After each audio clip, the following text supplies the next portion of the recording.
अस्सलाम वालेकुम everyone, welcome back to my channel. आज की वीडियो में हम देखेंगे एक्सरसाइज 2.1 का question number 4। So question number 4 है हमारे पास, represent the following numbers on number line. हमारे पास कुछ नंबर्स दिए हुए हैं जो हमने नंबर लाइन पर रिप्रेजेंट करने हैं। सो हमारे पास यहाँ पर क्वेश्चन 4 का फर्स्ट पार्ट है 2/3। 2/3 को हम नंबर लाइन पे कैसे रिप्रेजेंट करते हैं। हमारे पास नंबर लाइन होती है सिंपल नंबर्स की, यानी कि जो हमारे पास इंटीजर्स होते हैं। 0 होता है, पॉजिटिव नंबर्स होते हैं और इस साइड पे नेगेटिव नंबर्स होते हैं। अब हम फ्रैक्शन की फॉर्म में जो नंबर्स होते हैं उनको कैसे नंबर लाइन पे रिप्रेजेंट करते हैं, तो इसका एक बहुत ही आसान तरीका है। 2/3 आपके पास एक नंबर दिया हुआ है। अगर आप निकालना चाहते हैं कि इस फ्रैक्शन को नंबर लाइन पे किस तरह से ड्रॉ करेंगे, नहीं हमें कैसे पता चलेगा कि नंबर लाइन पे कौन से पॉइंट पर ये वाला पॉइंट आ रहा है, तो हम उसके लिए एक ट्रिक करते हैं। 2/3 है हमारे पास नंबर। अब हमने इससे पिछला और इससे अगला नंबर लिख लेना है। कोई ऐसा नंबर आने तक हमने इसको लिखना है, अगले और पिछले नंबर को, जब तक हमारा डिनोमिनेटर कैंसिल ना हो। यहाँ पर हमारे पास अब 2/3 है, तो हमने यहाँ पर 2 से कम 1 लेना है और 2 से ज़्यादा 3 लेना है। डिनोमिनेटर सेम रखना है। डिनोमिनेटर हमने सेम रखा और ऊपर वाले एक नंबर कम और एक नंबर ज़्यादा लिया है। सो 1/3 और ये 3/3। अब ये 3/3 कैंसिल होके हमारे पास आंसर दे रहा है 1। सो हमें पता चल गया कि ये 1 से एक पॉइंट पीछे हमने मार्क करना है। ओके, सो अब हम देखते हैं, एक नंबर लाइन ड्रॉ करते हैं।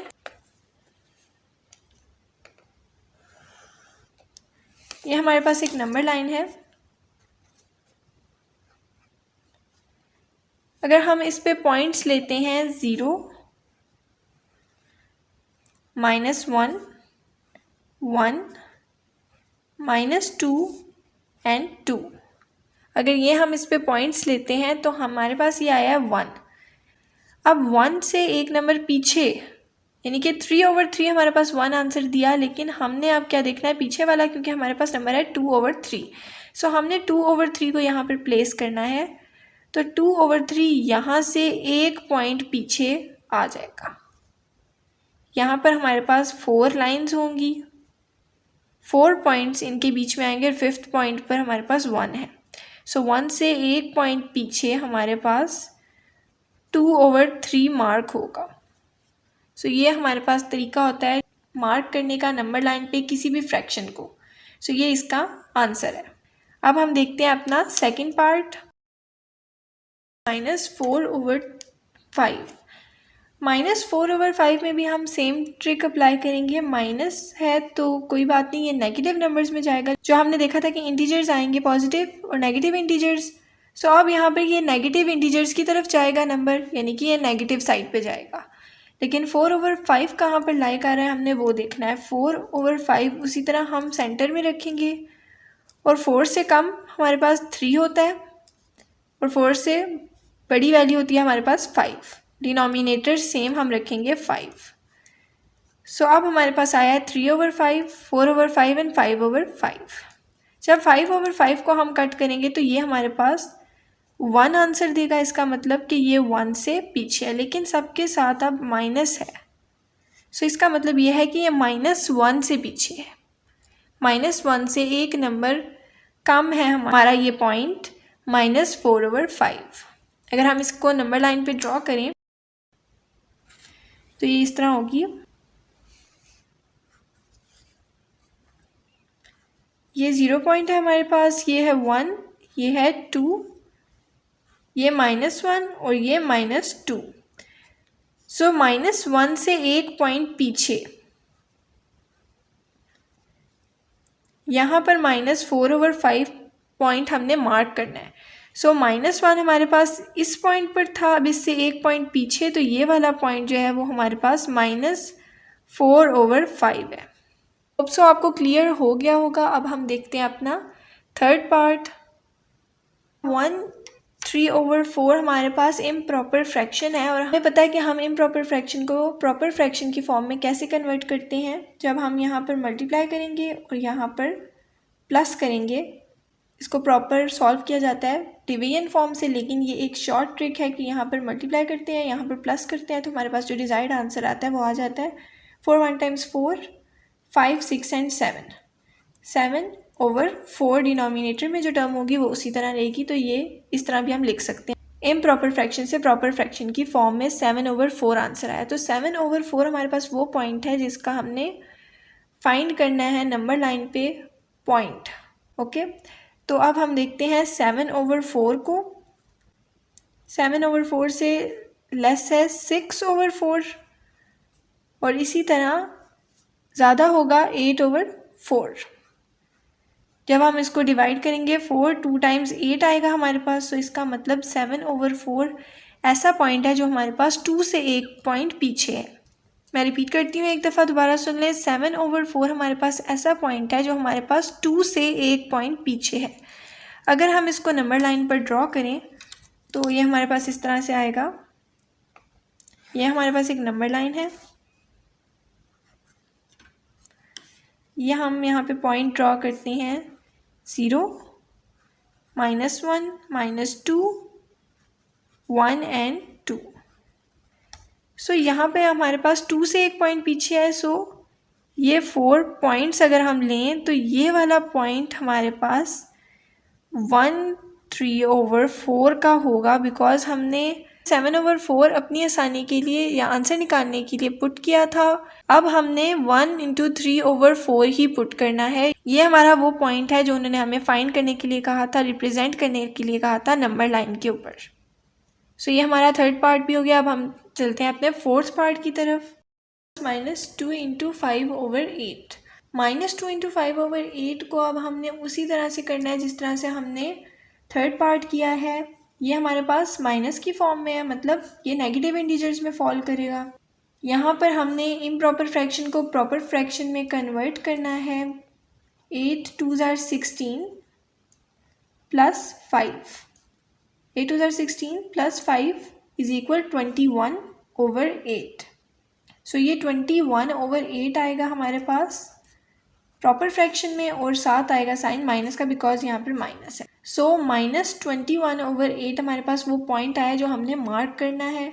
-21/8 से पिछला और अगला नंबर हमने देखना है। -21/8 से पीछे -20/8 -22/8। सो यहाँ पर अगर हम देखें -20/8 और -22/8 हमारे पास आ गया है, लेकिन -22/8 को जब हम डिवाइड करें तो 8 के टेबल में हमारे पास 22 नहीं आता, यानी कि प्रॉपर डिवीजन नहीं हो रही, जिससे हमें पता चले कि एग्जैक्ट वो नंबर कौन सा है, इंटीजर्स में से कौन सा ऐसा पॉइंट है जिसके आगे या पीछे हमारे पास ये वाला नंबर फॉल करता है। सो हमने देखना है कि 8 के टेबल में अब कौन सा आता है। 8 1s are 8, 8 2s are 16, 8 3s are 24। 16 यहाँ पर नहीं आ रहा और 24 करीब है। -23/8 -24/8। -24/8 जब हमारे पास आएगा तो 8 और 24 की कटिंग करके हम 8 3 टाइम्स 24 लिख सकते हैं। पिछले वाले नंबर में हम किसी में भी नहीं लिख सकते थे। यहाँ से 16 पर जाकर भी लिख सकते हैं, वो भी एक पॉसिबल सोल्यूशन है, लेकिन यहाँ पर 24/8 करें तो ये ईजी है। तो यहाँ पर -3 हमारे पास आएगा जो हमारा डिजायर्ड पॉइंट होगा जिसके पीछे हमने मार्क करना है। इस क्वेश्चन में बेसिकली हमें ये बताया गया है कि आगे और पीछे जो हम पॉइंट्स लेते हैं, ज़रूरी नहीं है कि हमारा आंसर उसी में से आए। ये भी हो सकता है कि हमें 1-2 पॉइंट्स आगे जाना पड़े या 1-2 पॉइंट्स पीछे जाना पड़े जहाँ आंसर की ज़्यादा पॉसिबिलिटी हो। सो हम ये पॉइंट नंबर लाइन पर ड्रॉ करते हैं। तो ये हमारे पास एक नंबर लाइन है, पॉइंट्स है इस पे 0 1 2 3 -1 -2 -3। तो हमने क्या देखना है, हमारा पॉइंट कहाँ है, -3 पे। -3 अब हमारे पास ये पॉइंट है और हमारे पास 2 पॉइंट्स पीछे आ रहा है 21/8, मतलब यहाँ पर 4 लाइन्स हैं हमारे पास। अब ये 4 पॉइंट्स हैं, इनमें 2 पॉइंट्स अगर हम पीछे जाएं तो जो थर्ड पॉइंट होगा पीछे, वहाँ पर हमारे पास ये पॉइंट आएगा। -21/8, लेकिन यहाँ पे हम -21/8 नहीं लिखेंगे, हम यहाँ पर -2 × 5/8 लिखेंगे। ये भी आप लिखेंगे तो रॉन्ग नहीं होगा, लेकिन आपने वो पॉइंट लिखना है जो आपके क्वेश्चन में गिवन है। सो नेक्स्ट देखते हैं अब हम अपना फिफ्थ पार्ट, 2 × 3/4।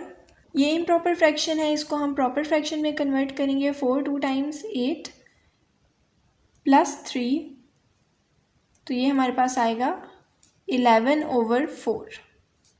4 डिनोमिनेटर का एज इट इज़ रहेगा और 11 इनको मल्टीप्लाई और प्लस करने से आ गया। सो 11/4 हमारे पास ये पॉइंट आ गया। 11/4 वो पॉइंट है जो हमने चेक करना है कि नंबर लाइन पर कहाँ पर ड्रॉ होगा। सो 11/4 के अगला और पिछला नंबर देखते हैं हम, 10/4 एंड 12/4। एक पॉइंट पीछे और एक पॉइंट आगे का नंबर अगर हम देखें तो 4 के टेबल में 12 आता है। 4 3 टाइम्स 12, सो इसका मतलब कि ये हमारे पास 3 के पीछे आता है। अब हम नंबर लाइन को ड्रॉ करते हैं।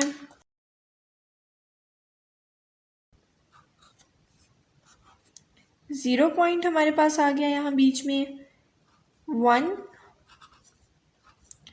2 3, -1 -2 एंड -3, ये पॉइंट्स हमने मार्क कर लिया। अब हमारे पास पॉइंट है 3, जिसके एक पॉइंट पीछे हमारे पास आता है 11/4।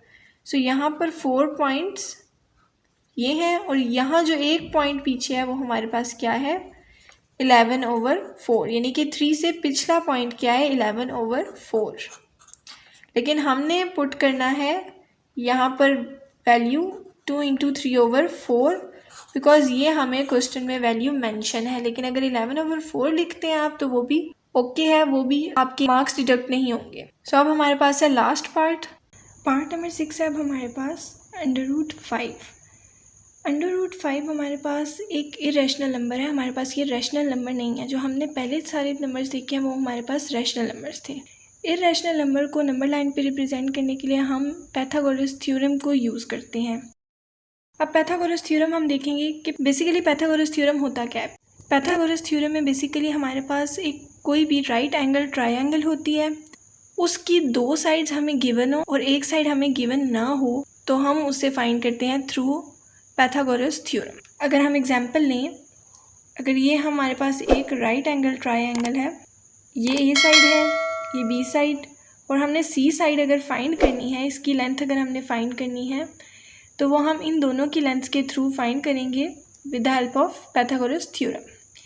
पाइथागोरस थ्योरम हमारे पास होता है hypotenuse square is equal base square plus perpendicular square. ये हमारे पास पाइथागोरस थ्योरम होता है। अब पाइथागोरस थ्योरम के थ्रू हम √5 को नंबर लाइन पे कैसे रिप्रेजेंट करेंगे ये देखते हैं। अगर हम राइट एंगल ट्रायंगल जो हमने ली है, इसको हम O, A और B पॉइंट्स दें, तो हम देखते हैं कि √5 क्या है। √5 यहाँ पे हमारे पास हाइपोटेन्यूज गिवन है, हमने ये दो साइड्स पोज करनी है। अब हमने इन दो साइड्स को इसके थ्रू निकालना है। √5 बेसिकली हमारे पास यहाँ पे हाइपोटेन्यूज है, हाइपोटेन्यूज स्क्वायर इज इक्वल √5 है।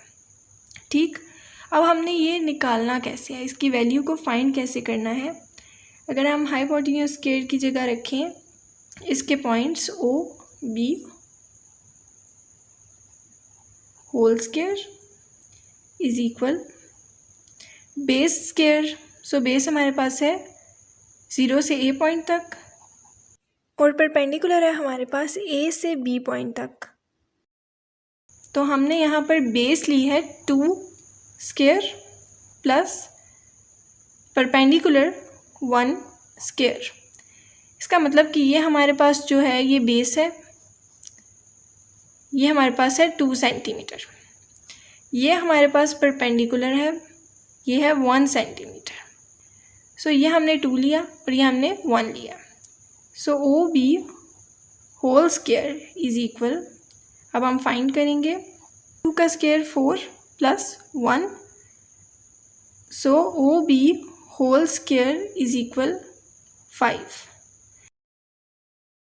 अब यहाँ स्क्वायर रूट है, हम इसको कैंसिल करने के लिए दोनों साइड पे अंडर रूट लेंगे, तो स्क्वायर अंडर रूट से कैंसिल होगा।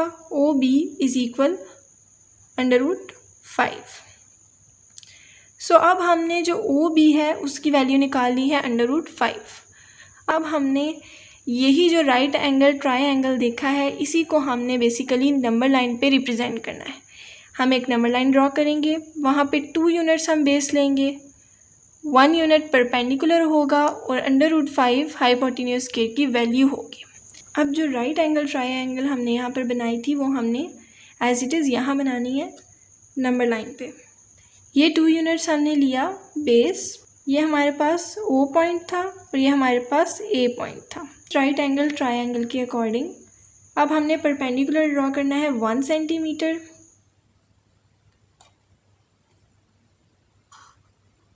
ये हमारे पास आया 1 सेंटीमीटर परपेंडिकुलर।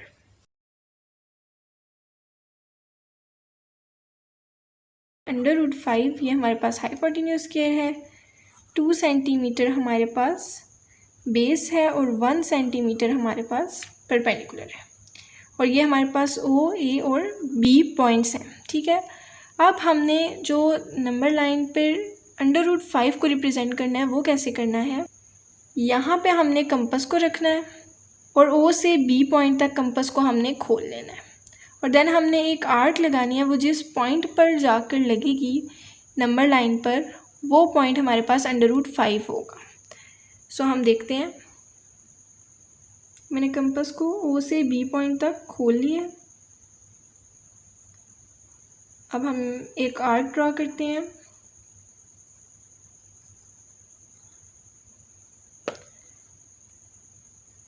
ये पॉइंट में आ रही है,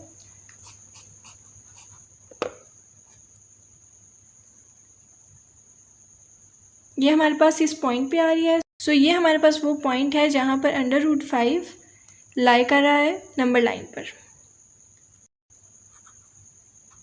सो ये था एक इरेशनल नंबर को नंबर लाइन पर रिप्रेजेंट करने का तरीका। इसी तरह अगर आपके पास कोई और नंबर आ जाता है √2 √3 तो उसका भी यही मेथड होगा कि हम उसे पाइथागोरस थ्योरम के थ्रू सॉल्व करेंगे।